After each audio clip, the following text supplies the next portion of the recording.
Let's be honest, driving on our roads can feel like an extreme sport, can it? You've got this daily chaos of cars, bikes, autos, pedestrians, everything all at once. But what if I told you that mastering this chaos isn't about luck, it's actually a skill that anyone can learn? So let's get into it. We're going to break down a proven system to make every single drive you take a whole lot calmer and way safer. You know that feeling, right? That constant tension, the sudden braking, the feeling like you've got to be on high alert every single second just to get where you're going. It's something millions of us go through every day, and man, it is exhausting. But here's the thing, it really doesn't have to be a battle. See, instead of just reacting to all the chaos around you, you can actually learn to proactively control your own little bubble of safety within it. And the key isn't a louder horn or superhuman reflexes. Nope, it's all about a shift in your mindset. And that shift, it comes from something called the Smith system. Now, don't let the name fool you. This isn't some boring rulebook. Think of it more like a mental toolkit. It's basically 5 core ideas designed to upgrade how you see, how you think, and how you react, turning you from just another person reacting to traffic into a driver who's truly aware and in control. And here they are. These are the 5 keys. This is the heart of the whole system. Each one builds on the last, and together they create this powerful way of thinking about defensive driving. We're going to walk through every single one, and I'll show you exactly how you can use them, like on your very next drive. All right, let's start with the absolute foundation. Key number 1. This is all about changing where you look. It's basically about seeing the future before it actually happens. So the first one is called aim high in steering. And here's what's so fascinating about this. Our eyes are literally built to work at walking speed. Our brains haven't really caught up to how fast we're moving in a car. This key forces you to make that mental adjustment. And the magic number is 15 seconds. Now, looking 15 seconds ahead doesn't mean you're staring off into the distance. In city traffic, it means you're looking past the auto right in front of you to see what the traffic light is doing. It's about spotting that unmarked speed breaker or a cow on the side of the road while you still have plenty of time to react smoothly without jamming on the brakes. It's your own personal advanced warning system. Okay, so you're looking far ahead. That's a great start. But now, we're going to expand that vision. The next 2 keys are all about taking that forward look and turning it into a complete 360-degree awareness of absolutely everything happening around you. Key number 2 is get the big picture.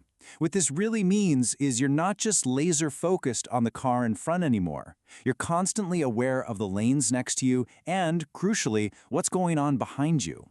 You know, a huge part of this is just leaving enough following distance. If you're right on a bus's bumper, your big picture is just a giant metal wall.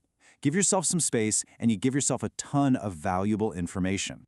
And this right here, this shows the difference perfectly. On the left, you have tunnel vision. That's stressful driving, always reacting, always being surprised. On the right, that's the big picture. That's where we want to be. Calm, anticipating what could happen, and totally in control. You're seeing the whole chessboard, not just the piece in front of you. Which brings us right to key number 3. Keep your eyes moving. You can think of this as the engine that powers your big picture awareness.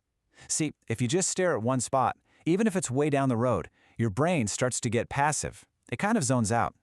But constant eye movement, that keeps your brain engaged, keeps you alert, and it really fights off that tired feeling you get on long drives.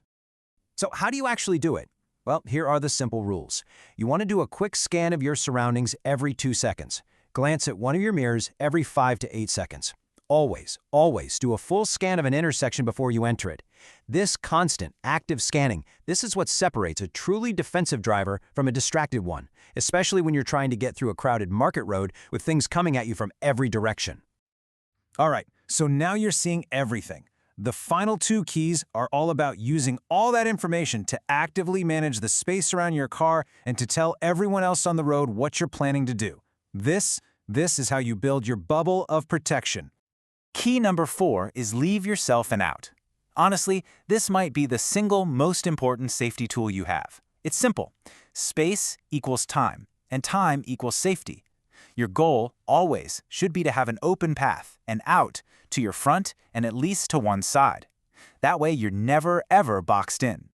This is so crucial on our roads. That little cushion of space is your best defense against the biker who suddenly cuts in, the auto that stops with no warning, or that person tailgating you.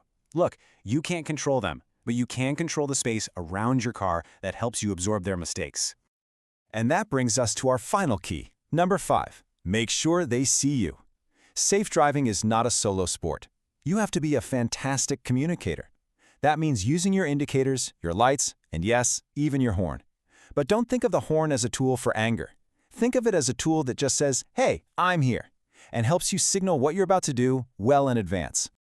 So the trick is to communicate early and try to make eye contact. But, and listen up, this part is vital, do not take that eye contact for granted. Just because a pedestrian or another driver looks at you, it is not a guarantee that they're going to stop or let you go. It's a tool for awareness, it is not a promise. Always be ready for them to do the unexpected. So, how does this all fit together? Well, the most important thing to remember is that these aren't 5 separate rules you have to memorize for a test. They're 5 interconnected habits that, together, create a brand new, proactive way of thinking when you're driving. When you start putting these keys into practice, you start to create this invisible bubble of safety all around your car.